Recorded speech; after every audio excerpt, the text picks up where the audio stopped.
All of us today are concerned about the quality of air in the home. Since the energy crisis, of course, our homes are so tight that it locks in a lot of the pollutants. So what do these plants have in common? These all help purify the air in the home.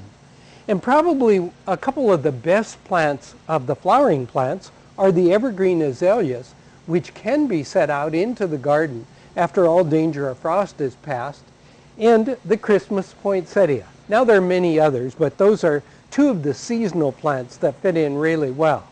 Notice one other thing about these plants. Not only do they purify the air, but as you can see, they're among the easiest plants to grow in the home. Many of them, of course, taking low light conditions.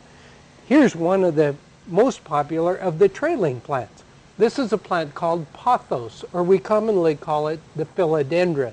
The variegated varieties seem to be the best.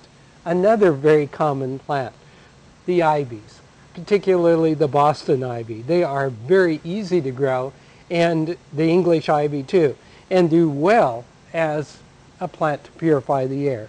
Here's another one that does very well too, the Dracaena. The one thing you want to watch on Dracaena is sometimes here on the point of the leaf, they will die back, and that's caused by salts from fertilizers, or it can be caused by fluorides or chlorine in the water.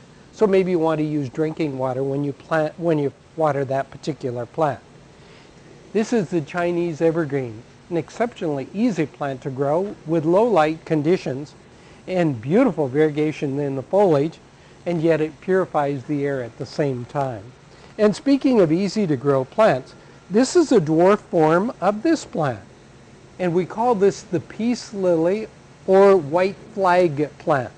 The botanical name is Spathiphyllum, but the beauty of this is it'll take low light again in the home, and yet it purifies the air at the same time. So there are dwarf varieties and the taller growing varieties.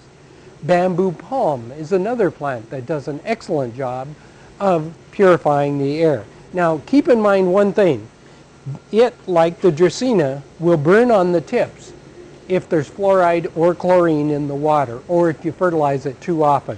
So maybe give it a drinking water or a fairly pure water.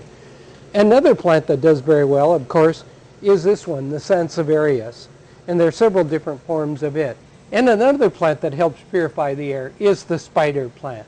These plants are not only beautiful in the home, but they take trichloroethylene, benzene, and formaldehyde out of the air.